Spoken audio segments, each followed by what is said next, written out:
The wedding was supposed to be Tara Ashford's masterpiece, the day she finally erased her son's shameful past from existence. She had orchestrated everything with cruel precision, including the most vicious touch of all, inviting the girl he once loved just to watch her cry, just to witness her defeat. Tara craved a front-row witness to her ultimate triumph. Instead, she handed the match to the woman who would burn her entire world to ashes. When the cathedral doors swung open, Catherine didn't walk in broken. She didn't walk in begging for mercy. She walked in with two little boys whose innocent faces were perfect carbon copies of the groom, carrying a devastating truth so powerful it would stop beating hearts, shatter sacred vows, and expose toxic secrets that would obliterate the Ashford legacy forever. This is the story of how a mother's viciousness became her own brutal execution. Chapter 1. The Invitation. Catherine Monroe stood frozen in her downtown loft, her trembling hands gripping the wedding invitation.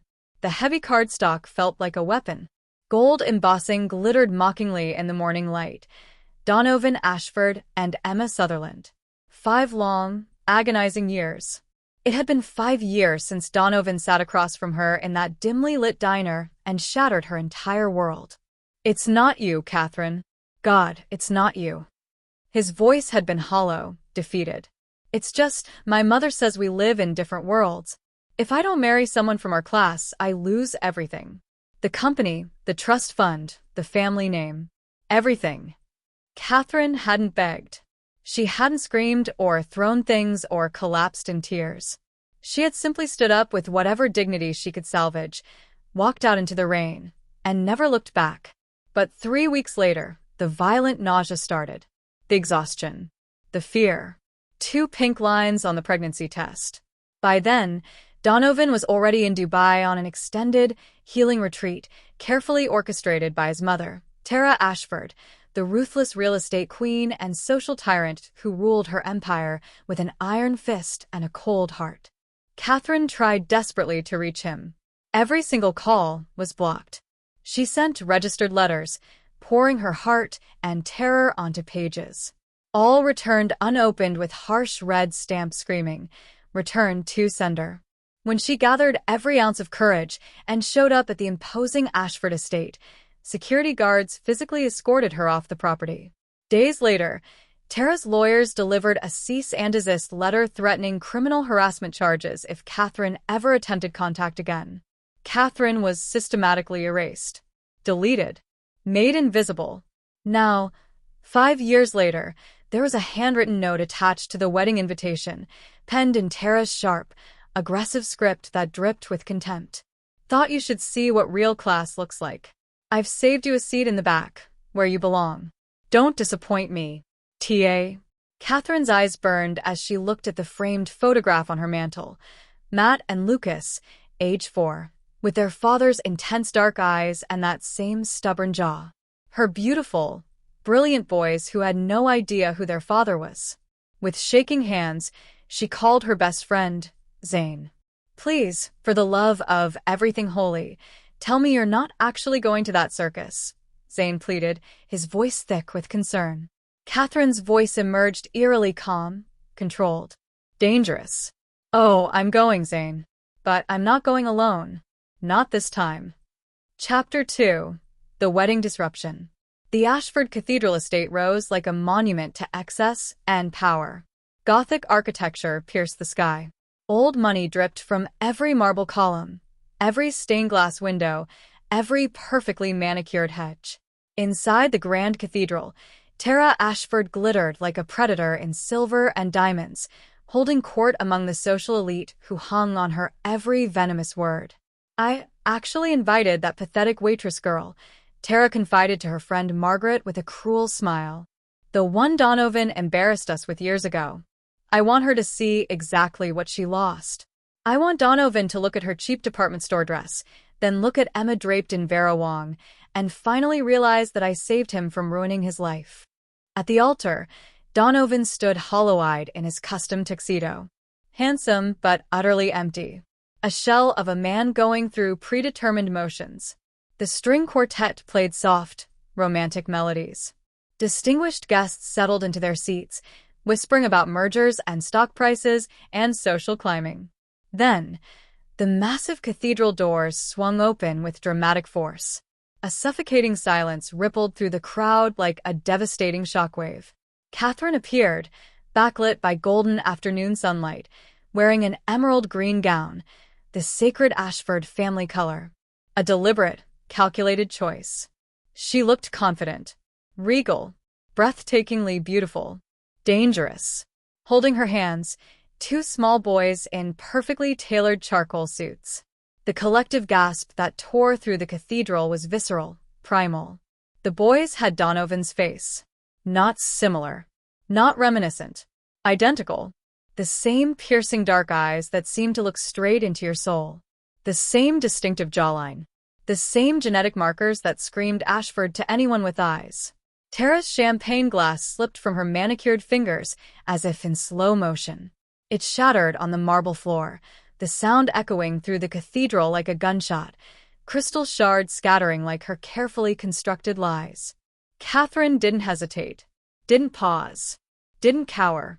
She walked down the center aisle with her head held impossibly high, not to the humiliating back row Tara had so cruelly designated for her.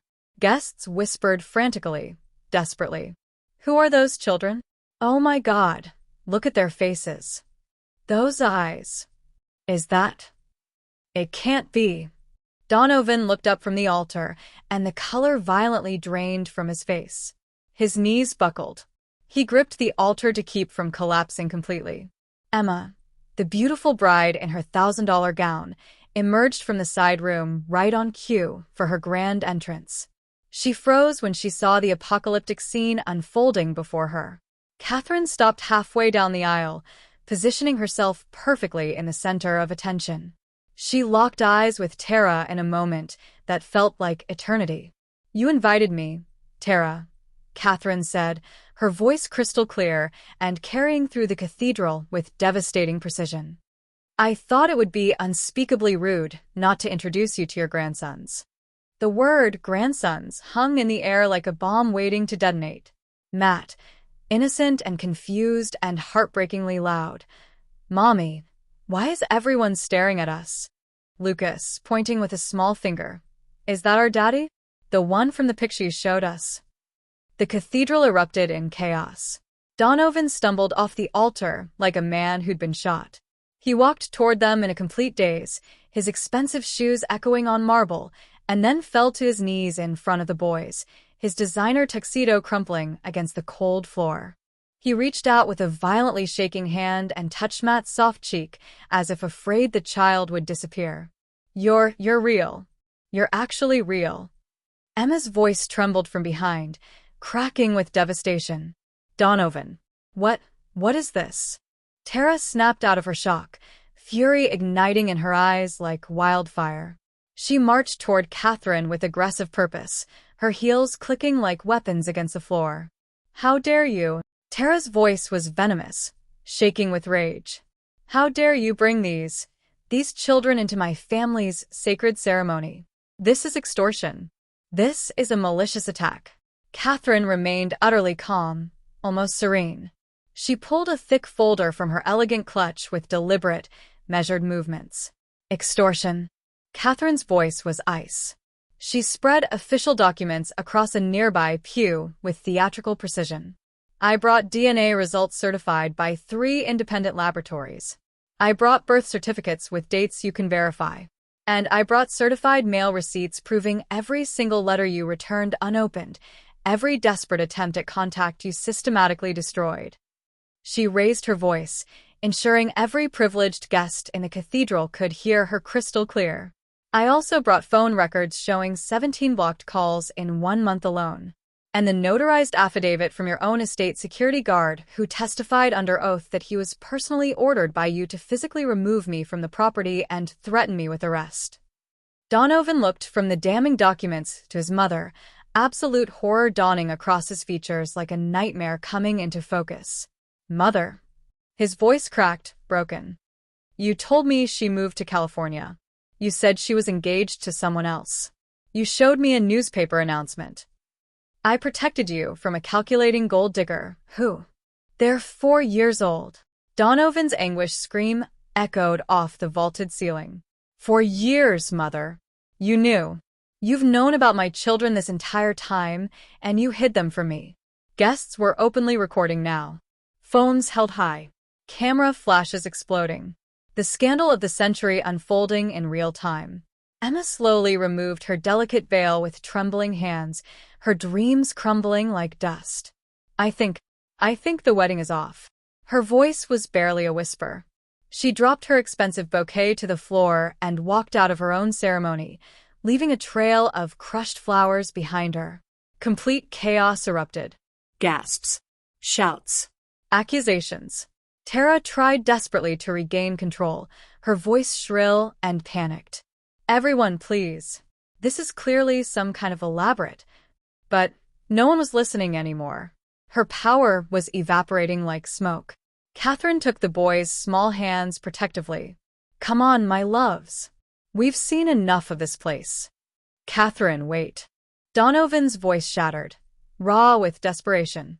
Please. Please don't leave. Not again. Chapter 3. The Confrontation. The cathedral parking lot blazed with golden afternoon sunlight. Catherine was carefully buckling Matt and Lucas into their car seats in her sleek SUV when Donovan came sprinting across the gravel in his impractical dress shoes, his breath ragged and desperate. Catherine, you can't just, please. Can't what, Donovan? She didn't turn around, her voice controlled but sharp as a blade. Can't leave?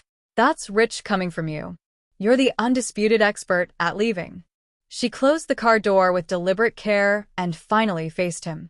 He looked absolutely destroyed, tie hanging loose, hair disheveled from running his hands through it, tears streaming freely down his face without shame.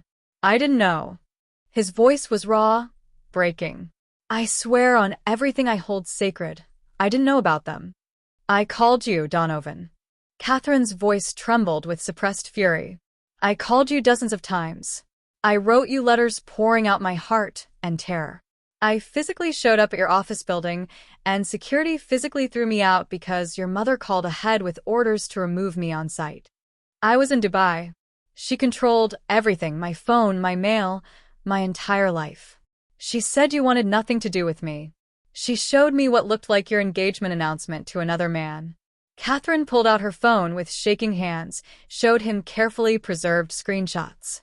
Messages that never delivered. Return to sender postal tracking numbers. A digital graveyard of rejected attempts at contact. Your mother didn't just separate us, Donovan. She erased me. Deleted me like I never existed. And when I was pregnant, terrified, and completely alone, her lawyer sent me threatening letters promising to destroy me with harassment charges if I ever dared to speak your name again. Donovan staggered backward as if he'd been physically struck, his hand clutching his chest.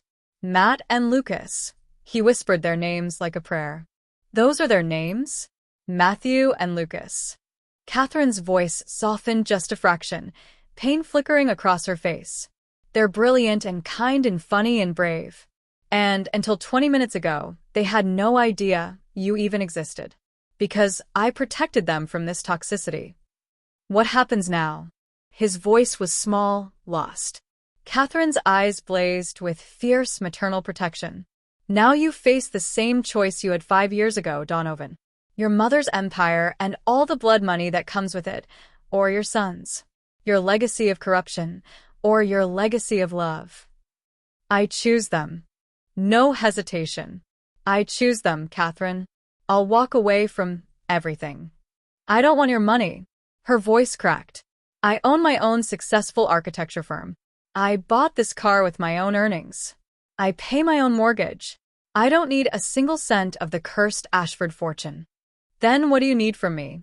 His voice was desperate, pleading.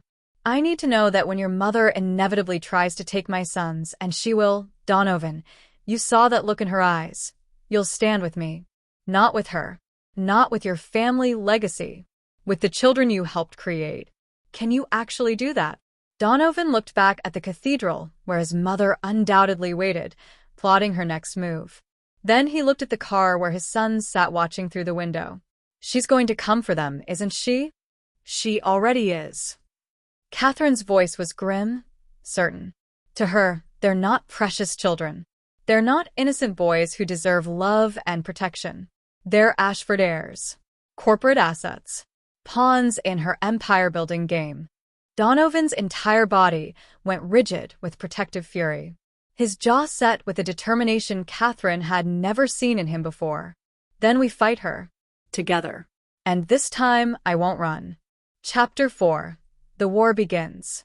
That night, Catherine's loft was thick with tension and fear. Catherine carefully tucked the exhausted twins into bed, her heart aching as she watched their innocent faces. Matt mumbled sleepily, his small voice piercing her heart. "Is the fancy lady our grandma?" It's complicated, sweetheart." Lucas, already half asleep. "I don't like her. She looked really mean." The doorbell rang sharply at 10 p.m., making Catherine jump. Zane entered with his laptop, his expression devastatingly grim. "It's already trending globally. Hashtag Ashford wedding scandal. 15 million views and climbing every second." He pulled up an email that made Catherine's blood turn to ice. Sterling and Associates, the most ruthless elite law firm in the state. Emergency custody filing on behalf of Tara Ashford. Court hearing scheduled in just 48 hours. Catherine read the allegations aloud, her voice tight with barely controlled rage. "Alleging I'm a mentally unstable, vindictive woman who weaponized innocent children for financial gain and social revenge." Her hands were shaking so violently she could barely hold the phone. Meanwhile, across the city at the Ashford estate, in Tara's private study, Donovan stormed into his mother's sanctuary without knocking. Tara sat perfectly composed, sipping expensive scotch as if nothing catastrophic had just occurred. "I want the truth," Donovan demanded, his voice deadly quiet. "All of it. Every single lie you've told me." "The truth?" Tara's voice was pure ice, completely unrepentant. "The truth is you were going to pathetically throw your entire life away on a girl with no breeding, no connections, no value whatsoever to this family's legacy. She was pregnant." Donovan's voice rose to a roar. "With my children. With your grandchildren?" "Exactly." Tara's eyes glittered dangerously. "Which is precisely why I made absolutely sure those boys would be raised far away from our world until I could properly integrate them as legitimate Ashford heirs on my terms." "You threatened her. You intercepted my personal mail. You lied to me for 5 years. I protected you from making a catastrophic mistake." Tara shot back. "Those boys belong here, Donovan. In this house. With their proper birthright and inheritance. They belong with their mother, who actually loves them." Tara stood with predatory grace, her voice transforming into cold steel. "Then you're choosing to lose absolutely everything. But understand this clearly, I'm not losing. I'm taking those children. They're Ashford's. That supersedes everything." Donovan ripped the heavy family signet ring from his finger with violent force and threw it onto her mahogany desk where it clattered accusingly. "Take the company. Take the trust fund. Take this cold, soulless mausoleum you call a home. I'm done being your puppet. If you walk out that door, you'll have nothing." Tara's voice finally cracked. Donovan paused at the doorway, his voice quiet but absolute. "I'll have my sons. That's everything I'll ever need." He walked out, leaving his mother alone in her fortress of wealth and lies. Tara stood frozen for a long moment before her mask of control slipped. She picked up her phone with shaking hands, her voice venomous. "This is Mrs. Ashford. I need comprehensive surveillance on Catherine Monroe immediately. Find out everything about her business, her finances, her vulnerabilities. I want leverage. And I want it now." Chapter 5. Unexpected Ally. An upscale cafe the next morning, filled with the smell of expensive coffee and hushed conversations.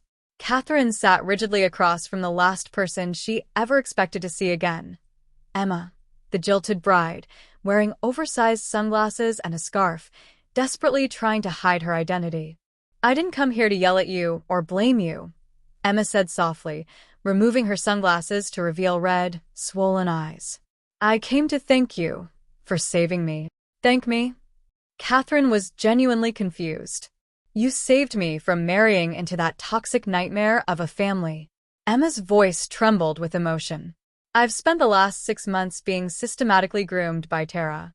She controlled every single aspect of my life. My diet, my wardrobe, my public appearances, my words, my thoughts. I was going to become her perfectly controlled puppet. Emma slid a small USB drive across the table with deliberate purpose. What is this? After the wedding disaster, my father's private investigators dug deep into Tara's background. He wanted leverage for recovering our substantial merger deposit. Emma leaned forward, her eyes intense. That drive contains irrefutable proof that Tara has been systematically embezzling from Ashford Industries for years. Shell companies, offshore accounts, fraudulent invoices. She's been bleeding the company dry to fund her personal empire. Catherine's eyes widened in shock. But there's something even more terrifying. Emma showed her a grainy surveillance photo. Tara meeting with a man known in certain circles as a corporate fixer, someone who made problems disappear. My father's intelligence sources say she's actively arranging to have the boys physically removed from your custody, not through legal channels. She's planning an actual kidnapping. Catherine felt her blood turn to ice, maternal terror flooding every cell. She's desperate, Emma continued urgently.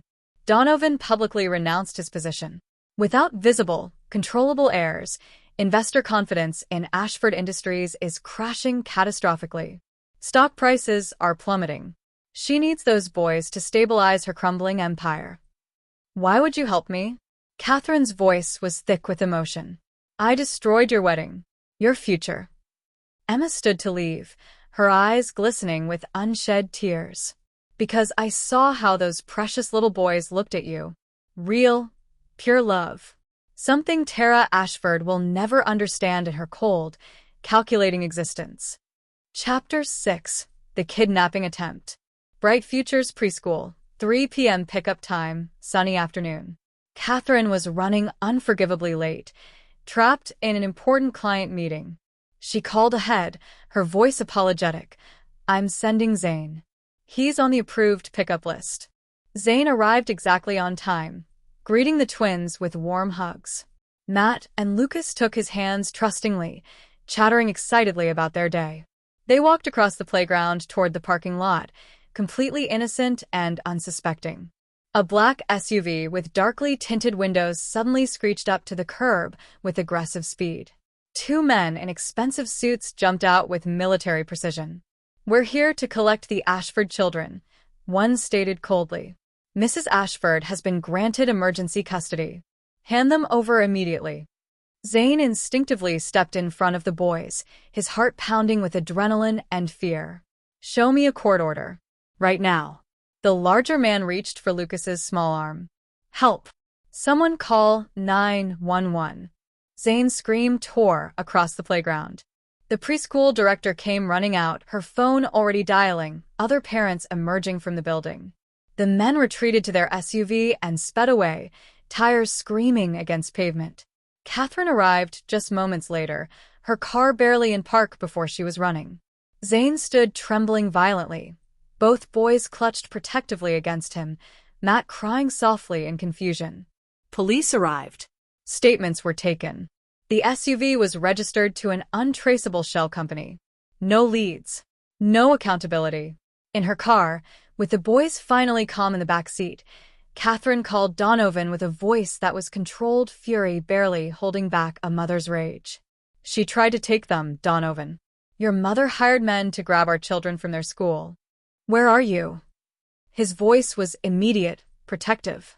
Somewhere safe. But Donovan, I can't live like this anymore. Running. Hiding. Looking over my shoulder. Terrified every moment they're out of my sight. This has to end. Then we end it. His voice was steel. We expose her. Everything. Every crime. Every lie. We burn her entire empire to the ground. Chapter 7. Building the Case. Undisclosed location. A secure war room filled with documents and determination. Donovan arrived with boxes of internal company documents, his insider knowledge finally being used for justice. Emma provided her devastating USB drive.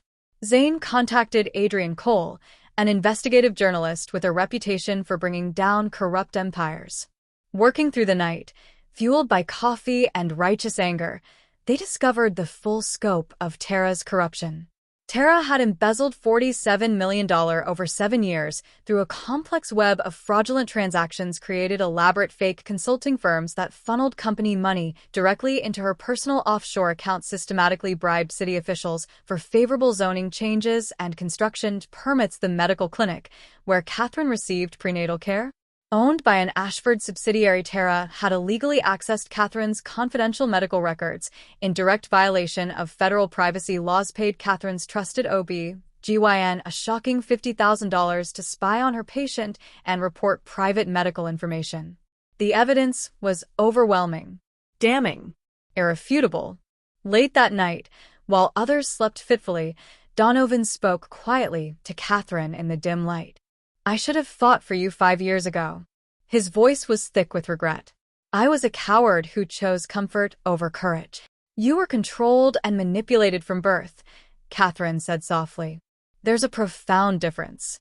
His voice cracked. "Can I be part of their lives? I know I have absolutely no right to ask after everything." Catherine looked at him for a long moment, her walls beginning to crack just slightly. "They deserve to know their father. But Donovan, you have to earn it. Not with money or gifts or grand gestures. With consistently showing up.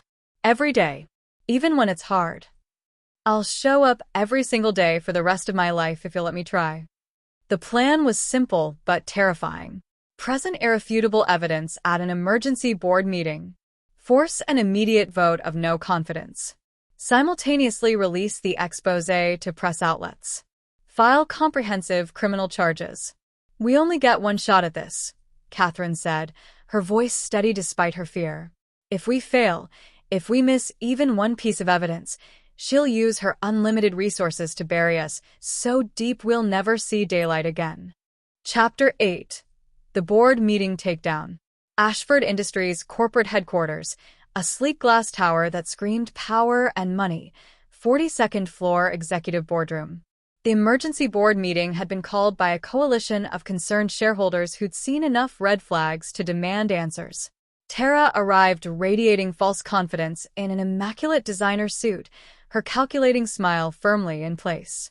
She was absolutely certain she could manipulate this situation as she'd manipulated everything else in her life. Then she saw them sitting calmly in the visitor gallery, Catherine, Donovan, and Emma. United. Prepared. Dangerous. "Security, remove these people immediately," Tara commanded. "They have no legitimate standing here." The board chairman, a distinguished man in his 60s, interrupted firmly. "Actually, Mrs. Ashford, Mr. Donovan Ashford has reinstated his shareholder status and has brought credible allegations of corporate malfeasance that this board is legally obligated to hear." Donovan stood slowly, his hands trembling slightly, but his voice emerging steady and clear with purpose. "For the past 7 years, my mother has systematically defrauded this company, its shareholders, and every employee who depends on its integrity." He projected damning documents onto the large screen. Shell companies with fabricated business purposes. Forged invoices for services never rendered. Complex offshore transfers designed to hide stolen money. Board members leaned forward, shock and anger rippling across their faces. Tara shot to her feet, her voice dripping with venomous fury. "This is nothing but a malicious coup orchestrated by a vindictive ex-girlfriend and my ungrateful, disloyal son." Catherine stood with devastating calm, her voice cutting through the chaos like a surgical blade. "Then perhaps you can explain the $50,000 payment to Dr. Raymond Chen for alleged consulting services dated exactly 1 week after my first prenatal ultrasound?" She projected the medical privacy violation evidence with theatrical precision. "You illegally accessed my confidential medical records in direct violation of federal HIPAA laws. You knew about your grandchildren before they were even born, and you deliberately hid them from your own son to maintain your suffocating control." Emma spoke next, her voice steady despite her obvious emotion. "I was engaged to Donovan as part of what I believed was a loving relationship. Mrs. Ashford explicitly told me the marriage was not about love, it's about legacy and strategic control." She played a crystal-clear recording. Tara's cold voice filled the boardroom. "This isn't a love match, Emma dear. It's a strategic alliance that will expand our empire into Asia. Never forget that your role is business, not romance." Audible gasps echoed around the polished conference table. The board chairman stood with grave authority. "Mrs. Ashford, these allegations are extraordinarily severe and represent potential criminal conduct. We are calling for an immediate vote of no confidence and your suspension as CEO pending a comprehensive federal investigation." "You can't do this." Tara's voice finally cracked, revealing the desperate fear beneath. "I built this company from nothing. Without me."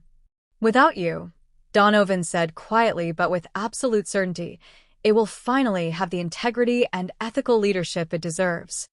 The vote was swift and decisive, 11-2 in favor of immediate removal. Security personnel moved toward Tara, but before they could reach her, federal agents in dark suits entered the boardroom with purposeful strides. "Tara Ashford," the lead agent announced formally, "you are under arrest for wire fraud, embezzlement, conspiracy to commit kidnapping, and violation of federal privacy laws." They handcuffed her in front of everyone, the ultimate humiliation for a woman who valued appearance above all else. Tara's carefully constructed mask shattered completely. Her face transformed from fury to disbelief to utter devastation. She looked directly at Donovan, her voice breaking. "I did everything for you. Every single ruthless thing I did was for this family's legacy." "No." Donovan's voice was firm, final, surprisingly gentle. "You did it for yourself. For your ego. For your insatiable need for control. And, in the process, you destroyed everything that actually mattered." Tara was led away in handcuffs, her empire crumbling behind her like a house of cards in a hurricane. Outside the building, a swarm of press cameras waited like hungry predators. Reporter, shoving a microphone forward. "Ms. Monroe, how does it feel to single-handedly bring down the powerful Ashford empire?" Catherine remained calm and dignified, her voice clear. "I didn't bring down an empire. I protected my children from a woman who viewed them as property instead of precious human beings. There's a profound difference." Donovan's hand found hers in the chaos. For the first time, she didn't pull away.